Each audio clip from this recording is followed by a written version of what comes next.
Hey, what's up ladies and gentlemen, JJ Prime here back with another video. And today we'll be taking a look at the Transformers Studio Series number 63 Deluxe Class Autobot Topspin. So, that's right, his name is Topspin. You know why? I'm gonna tell you why. Because his name is Topspin. He's the spinner of the top. Oh, he loves to spin the top. He loves to spin the top.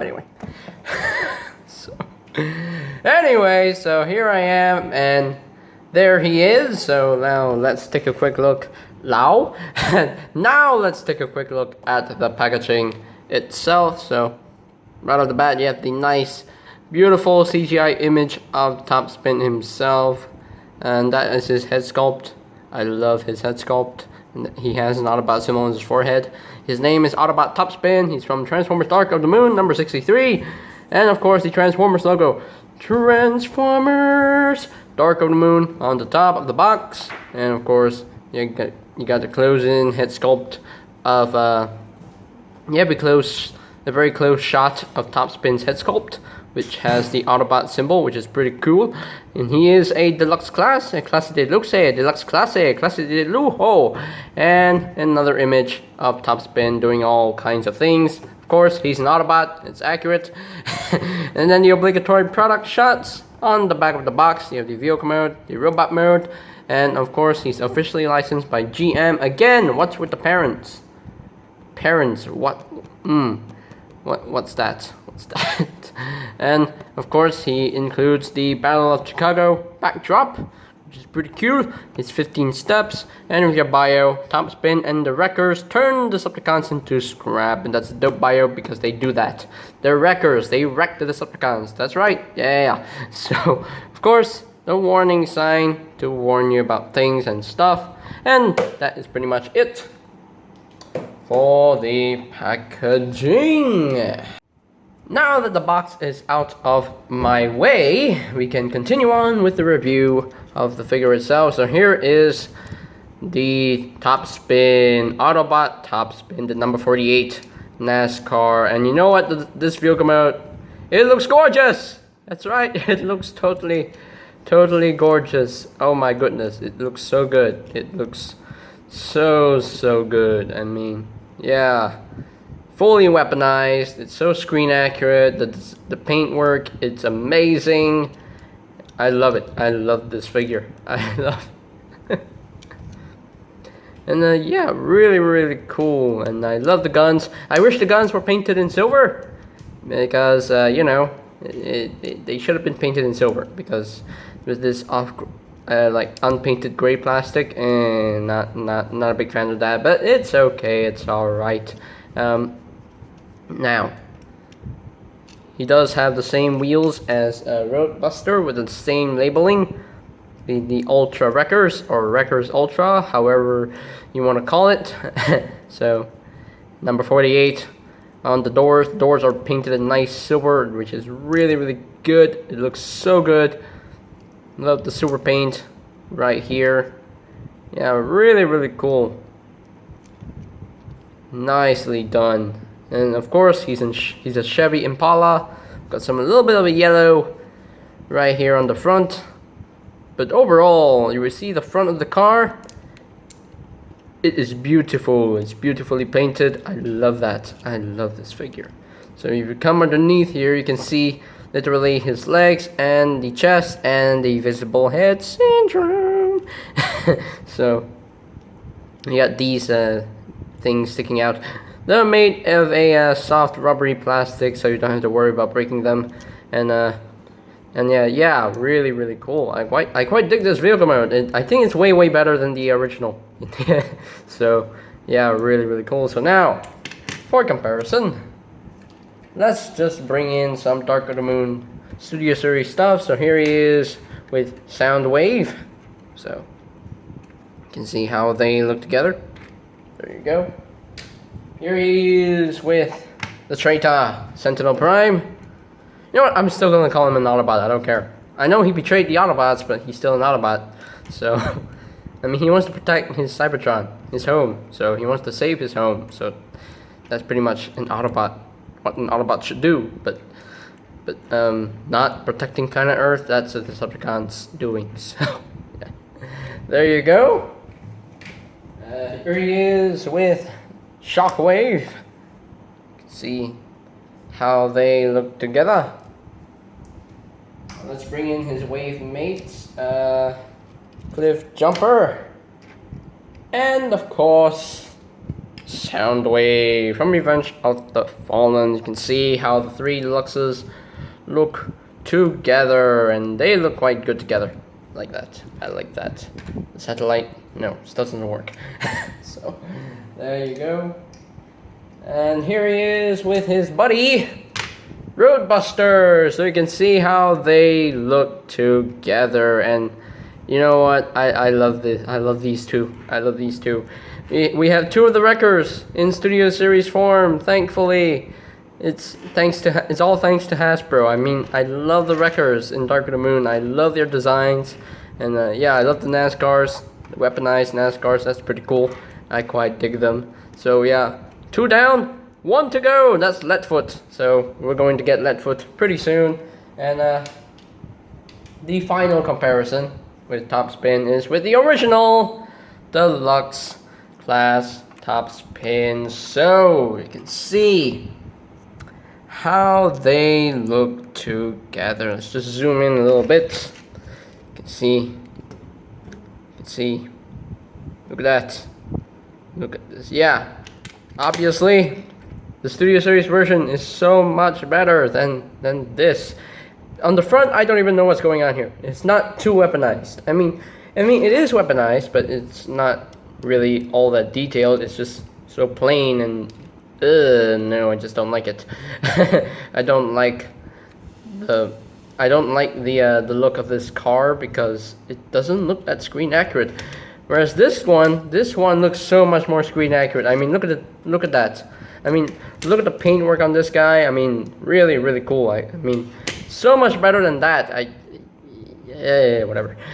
So, yeah, I mean, I still like this figure, but yeah, the vehicle mode is not that great. I mean, yeah, this vehicle mode is not that great. This one, overall, I love it.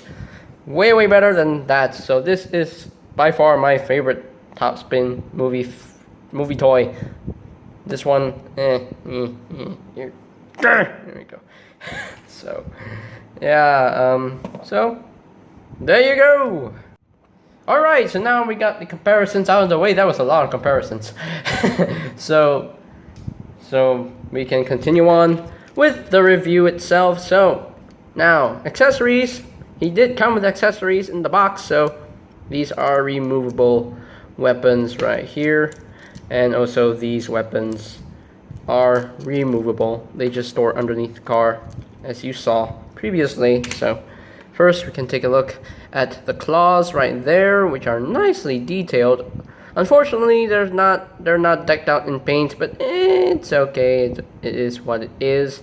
There is a port right here, so I guess you can actually plug in this gun right here, have that kind of look. Hey, I won't complain. So, yeah, really cool. They're all this bendy, rubbery, soft-ish plastic, and they're unpainted gray, and yeah, you wish they were painted in silver, but it's okay. I mean, I do understand why they're made of rubbery plastic. I mean, to make sure it doesn't break. I mean, it would have been cool if it was hard plastic, but it's alright, it's okay. But I think now is the best time to get down to the transformation into robot mode, so we're gonna put these off to the side for now. So now we shall get started. So I'm gonna zoom out a little bit so you can see what I am doing. So now, first things first, you want to unpeg the sides right here, the doors. So this is going to be a pain in the butt because these peg in super securely, and it's kind of hard. It's quite difficult to get them unpegged. So just unpeg it. See, I told you. So you want to untab that section first, okay? But this section, yeah, there we go. Oh my gosh. Now And now that literally did it for me. Hey, thank you. So now you can actually take the arm right here and just bring that down. The transformation is quite similar to Roadbuster. He kind of shares some parts with Roadbuster, so when I do the comparisons, I will show you which parts he shared with Roadbuster. So just rotate the shoulder up like so, and just bring this back on this double hinge and just tab that in like so. And there you go. You can actually position the shoulder pads however you want, but they're supposed to stick out like that, and that's very screen accurate, and I do like that. So just untab that section right there and just unpeg it like so. Just bring the arm down a little bit and just unfold that, bring that down, flip out his hand, and there you go. So now just rotate this around, rotate that around, just bring this back on that double hinge, and that will tab in like so, right there. So you have his arms all done and ready. So now we can take this whole chest section, this back section right here, and also you want to untab this section right here. So these actually, this windshield section, they tab in underneath these the slots right there. So you have to push this down to get it untabbed. So there you go. So how you want to transform him back into a vehicle mode, you have to bring this over and just tab that in. So you have to bring it over. It's not that easy, but once you get the hang of it, then it's easier. So you want to rotate this up like so. Just bring that down. Unfortunately, there's no tab in the slot that keeps it together, but it's okay. It's just rest there, and just, hey, get your arm out of the way, man. So now just flip this section in, and that would just, just clip in. Just clip that in. There we go. And I thought this actually goes down. There we go. That goes down like so. And there you have that. So now this will just rest on his back. There's no locking point whatsoever. And yeah, there's no locking point. So now we can just carry on with the legs. So now what you want to do with the legs, I'm going to rotate that up first. So what do you want to do with the legs? If it hasn't done so already, you're supposed to split them. And you want to bring this section up like so, and just rotate, bring down the foot, and just tab that in, and just flip this around like so, and there you have a leg all done.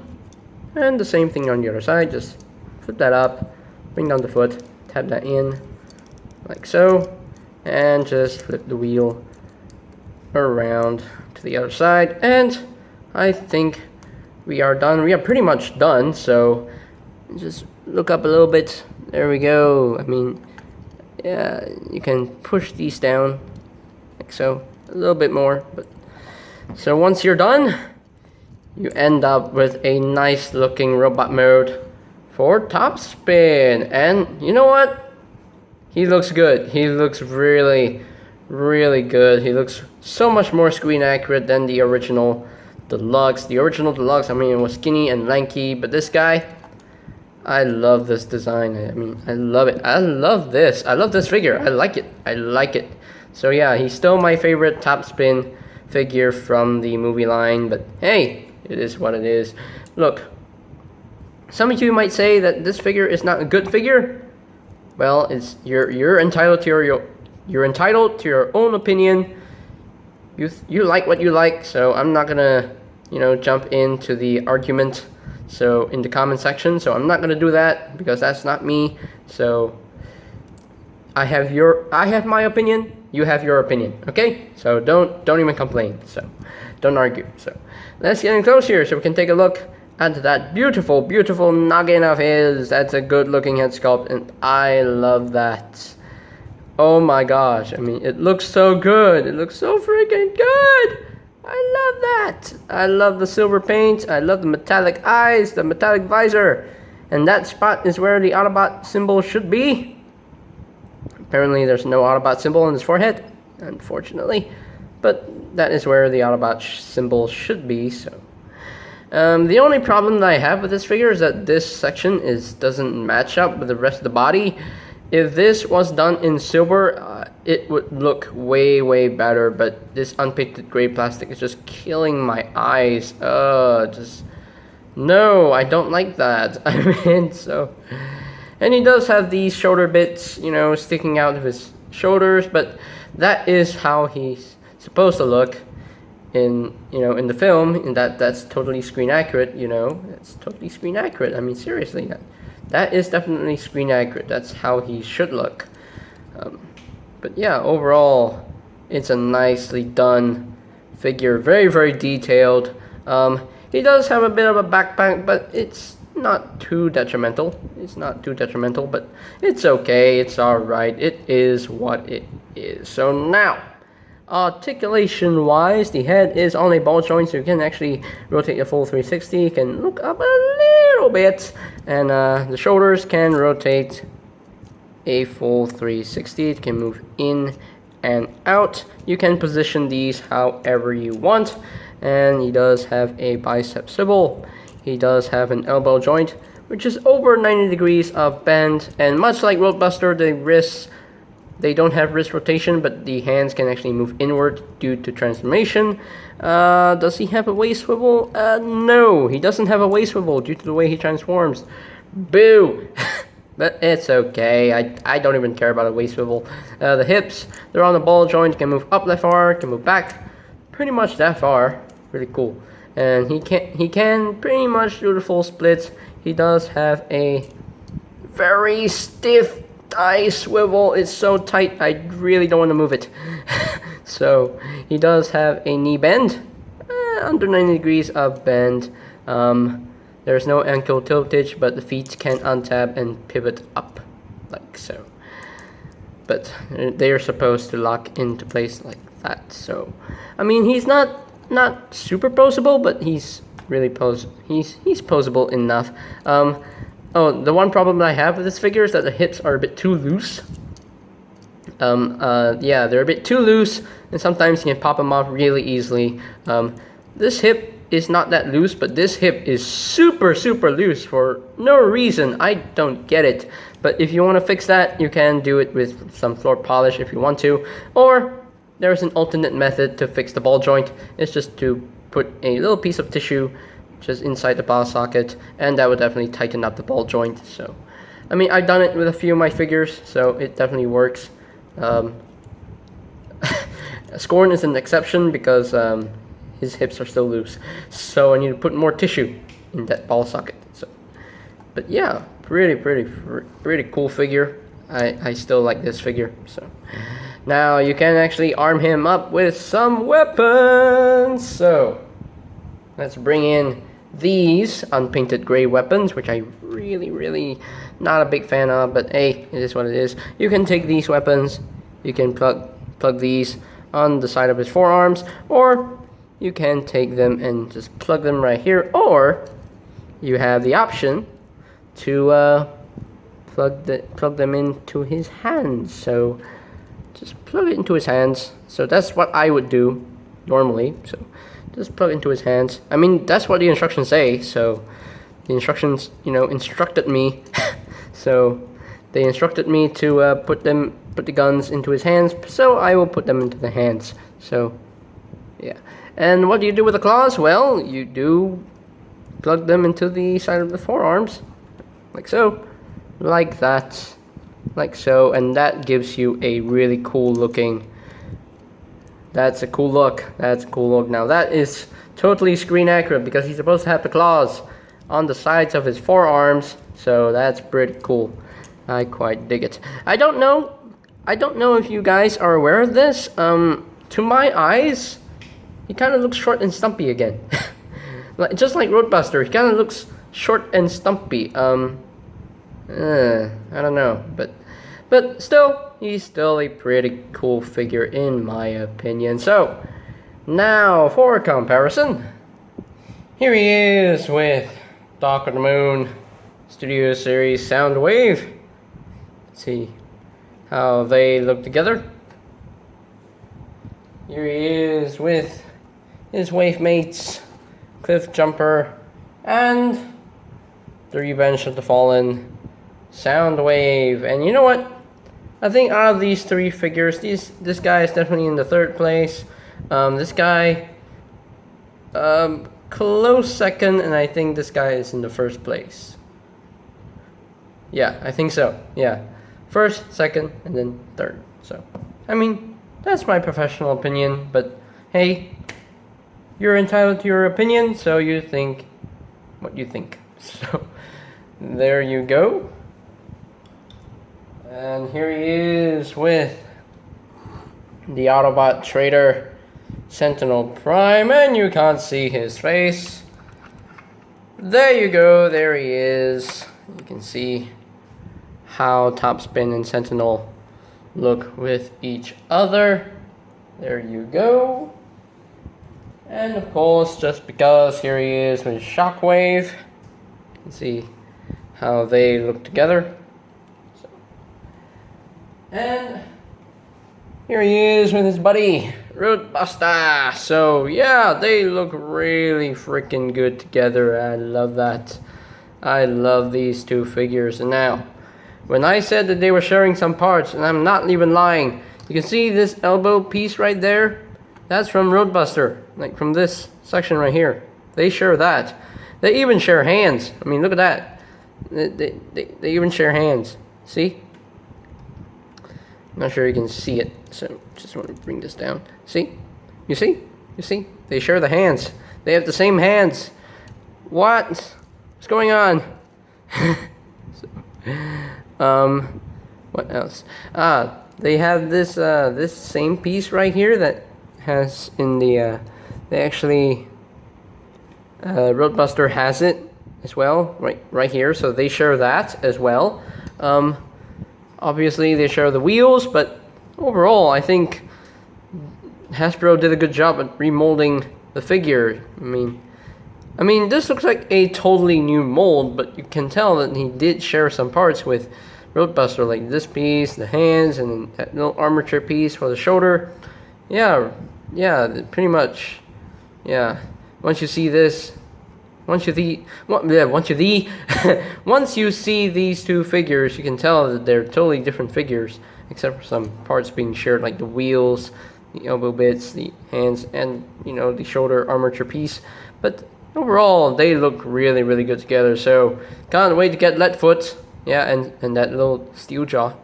So there you go. And of course, last but certainly not least, here he is with the original Dark of the Moon Deluxe Topspin. And you know what? The Studio Series version is way just leaps and bounds, worlds and galaxies better than that thing. I mean, don't get me wrong. I still like this figure. I like his robot mode, but the head sculpt is just it's not that screen accurate. This guy pulls off the look even better. I mean, it's super detailed. It's so much more screen accurate. The shoulder bits are screen accurate. He has a little bit of a cleaner backpack. This one has a lot of backpack. So I mean, this backpack is sticking out. At least it's cleaner. So it's cleaner, But yeah, I prefer the Studio Series version than that. I mean, what's this? I mean, it's whatever. So there you go. So there you have that, folks. There you have Topspin from the Studio Series toy line. And yeah, this figure is a magnificent figure, and I loved his robot mode. This robot mode looks so much better than the original Deluxe, but some bits here and there still need a little bit more paint. Like on the arms, there should be more paint on the arms, like should be more paint on the legs, and more paint on the chest. I wish it was painted up like so, but hey, it's not the end of the world. It is what it is. I mean, I still like it overall. I still love his robot mode. It's so screen accurate.